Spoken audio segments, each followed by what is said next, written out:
So it works. Again, I got cut off. My phone died.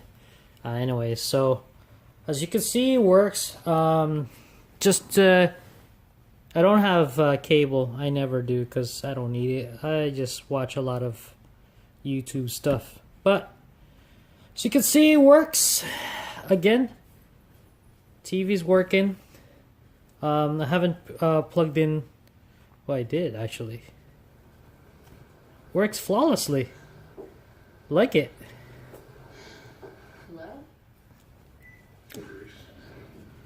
So I don't know. It's the easiest repair. It's actually very easy to repair this TV. I thought it was going to be very complicated. It's not. So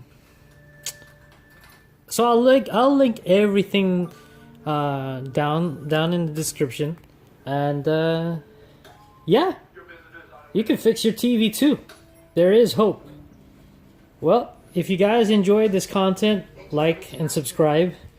I don't really have much, but you know, I'll try my best and do some other reviews. I'm really new at this. Anything I can find to, you know, that no reviewer actually does have this. Yeah, just enjoy.